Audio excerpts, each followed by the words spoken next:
Walau sudah banyak ulama, kiai dan ustadz yang mendoakan agar arwahnya kembali ke alam barzah, namun hantu Zakia masih saja menampakkan diri dan menakut-nakuti warga. Hantu Zakia masih berkeliaran keluar dari alam pemakamannya yang disebut oleh warga sebagai arwah yang bangkit dari kubur.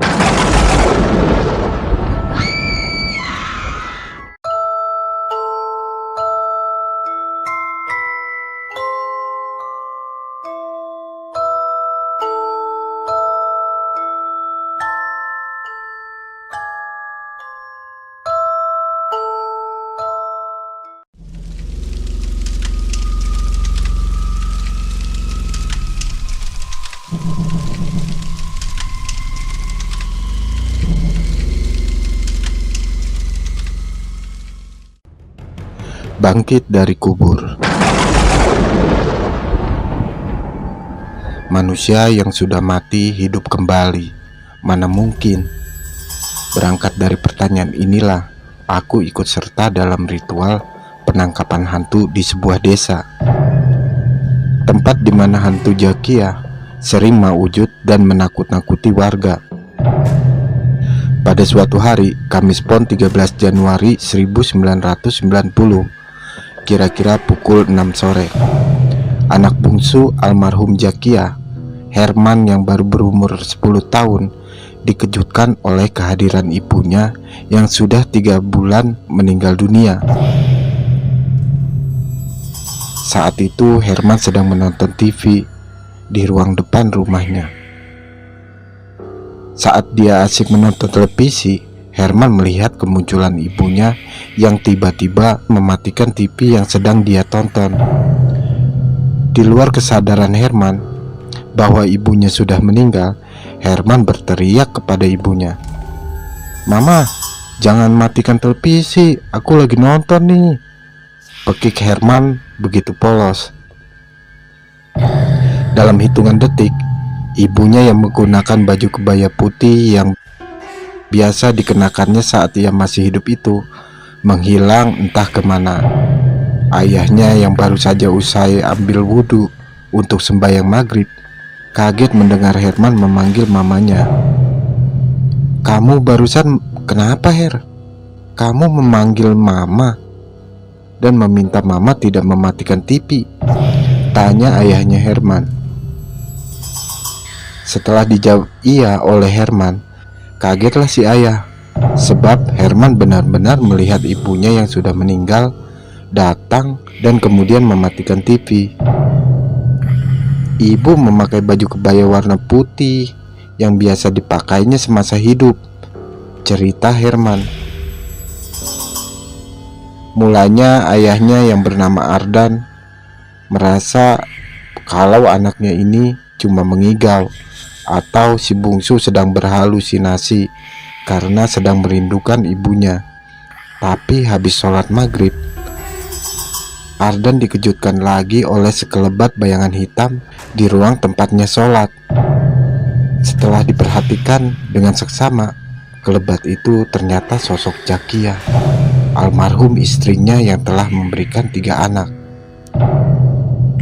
"Ya Allah, bukankah itu Zakia?" batin Ardan.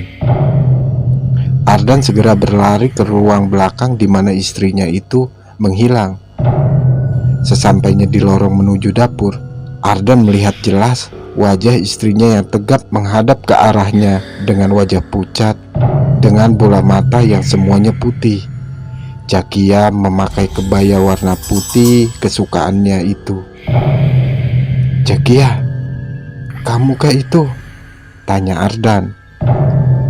Karena sudah menjadi hantu, Zakia tidak menjawab sepatah kata pun. Dalam hitungan detik setelah ditanya, sosok Zakia pun menghilang keluar jendela yang belum terkunci. "Zakia, Zakia, kemana kamu?"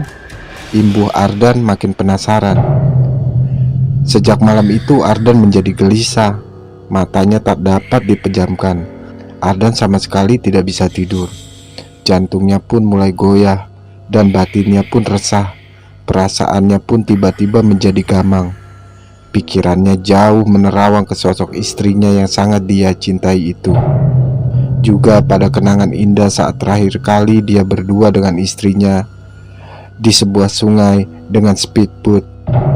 Kenangan itu begitu sangat indah di ingatan Ardan. Batin Ardan berkata, mana mungkin Zakia yang sudah mati bisa hidup kembali dan menjadi hantu seperti itu. Sebelum pertanyaan itu terjawab oleh dirinya sendiri, Ardan tersentak oleh jeritan Nyonya Hamid, tetangga sebelah rumahnya. Ardan segera beranjak keluar rumah dan bertanya pada Nyonya Hamid. Nyonya Hamid tersungkur di lantai bawah rumahnya dan sepertinya ia kesurupan. "Kenapa, Bu?" tanya Ardan ketakutan. Karena masih kesurupan, Nyonya Hamid tidak dapat menjawab pertanyaan Ardan. Tapi mata istri Hamid itu melotot ke arah Ardan seperti mau marah. Setelah minum air putih yang dibaca-bacai oleh Hamid, suaminya, ibu muda itu pun akhirnya sadar. Dalam sadarnya dia bercerita bahwa baru saja dia dicekik oleh Zakia, almarhumah yang sudah 3 bulan lalu dikubur. "Istri Bapak hidup lagi," dengan jelas saya lihat wajahnya, tapi bola matanya semuanya putih dan giginya bertaring, ungkap Nyonya Hamid datar. Hamid terperanjat mendengar cerita istrinya itu, sedangkan Ardan hanya diam dan tertunduk tak bisa membantah lagi. Sebab dia dan anaknya Herman baru saja melihat Zakia di rumahnya. Ardan meminta maaf pada keluarga Hamid dan meminta agar keluarga Hamid tidak menyebarkan cerita itu keluar. Ardan mengaku sangat malu dan terpukul bila orang-orang tahu bahwa Zakia telah menjadi hantu.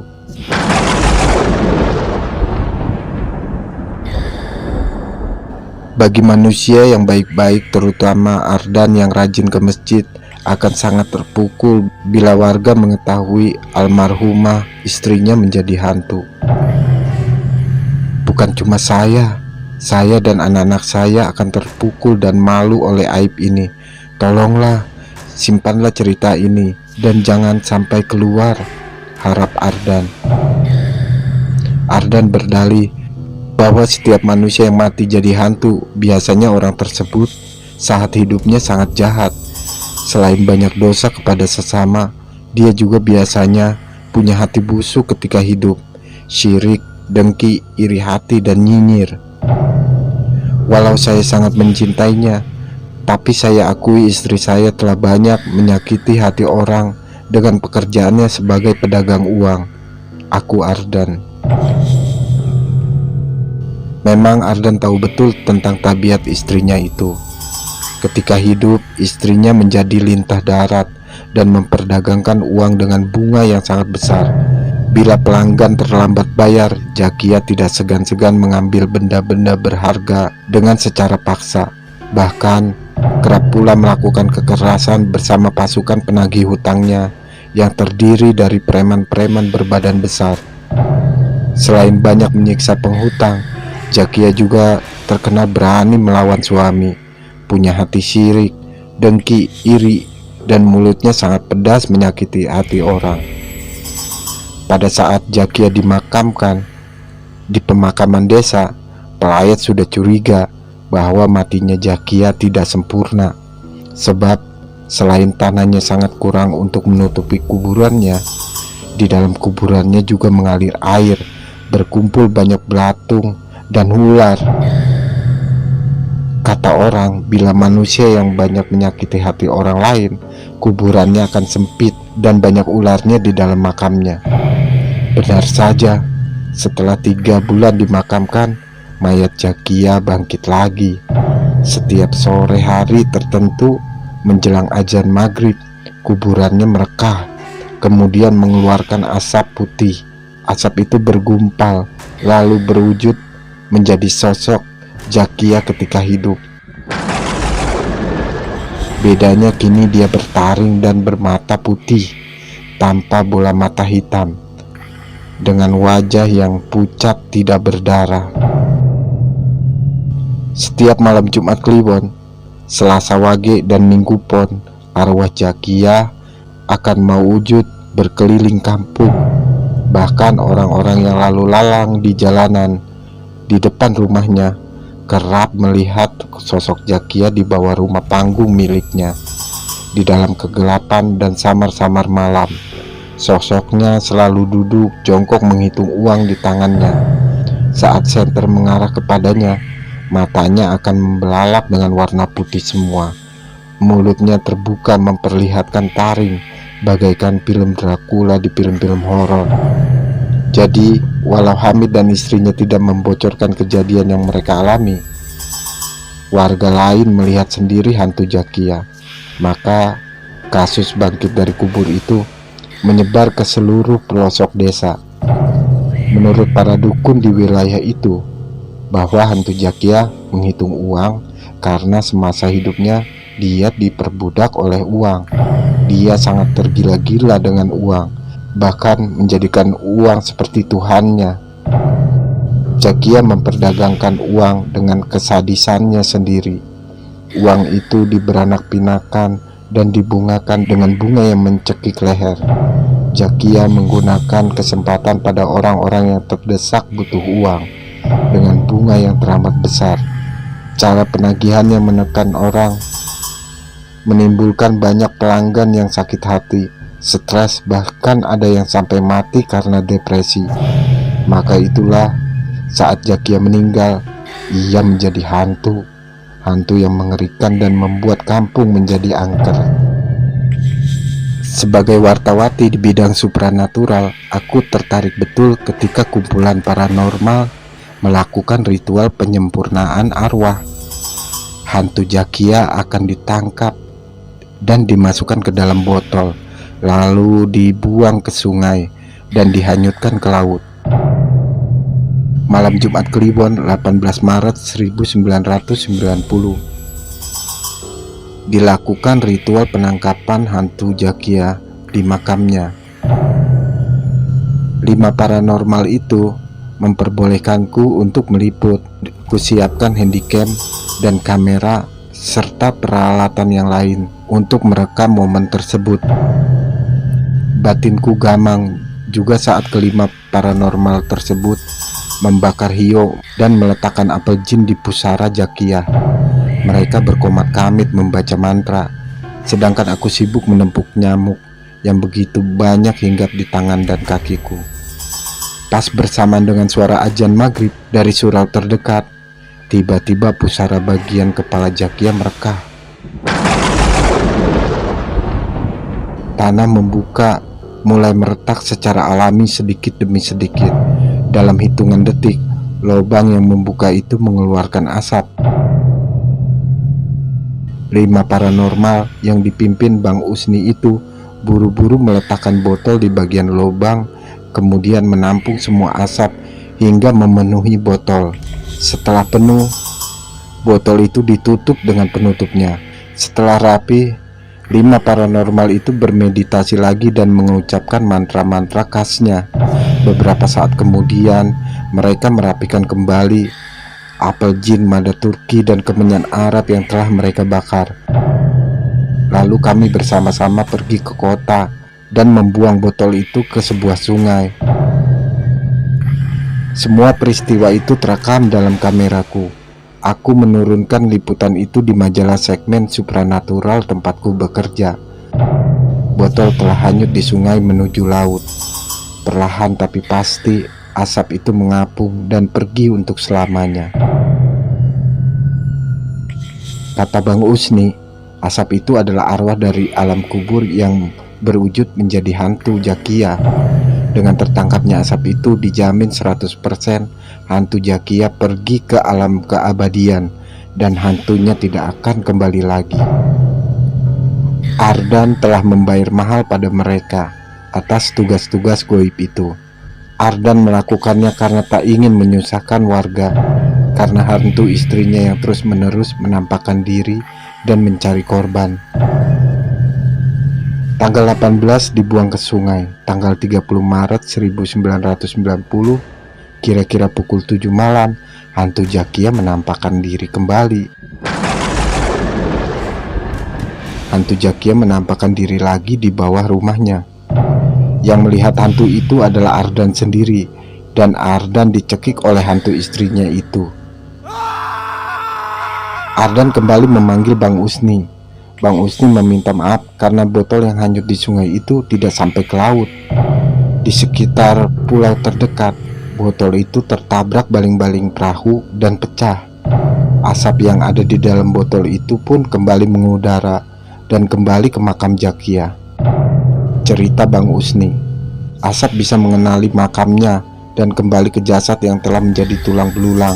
Untuk itulah Bang Usni berjanji akan melakukan ritual penyempurnaan ulang. Tapi sayang, tanggal 5 April 1990, Bang Usni dan keempat temannya sesama paranormal semuanya tewas dalam kecelakaan lalu lintas. Mobil yang mereka tumpangi bertabrakan hebat dengan truk tronton.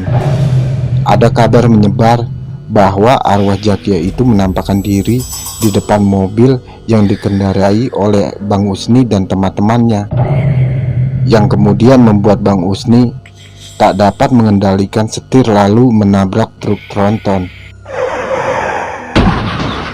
Info itu didapat dari Hardi, supir tronton yang melihat kelebatan wanita berkebaya putih di depan mobil Bang Usni.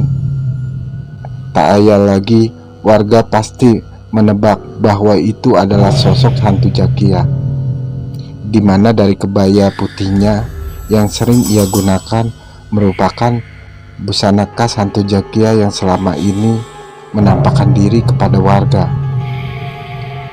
Hingga kini pekuburan tempat Zakia dikuburkan masih sangat ditakuti warga. Bila malam sudah tiba, tidak ada seorang pun yang berani melewati pemakaman itu. Walau sudah banyak ulama, kiai dan ustadz yang mendoakan agar arwahnya kembali ke alam barzah, namun hantu Zakia masih saja menampakkan diri dan menakut-nakuti warga. Hantu Zakia masih berkeliaran keluar dari alam pemakamannya yang disebut oleh warga sebagai arwah yang bangkit dari kubur.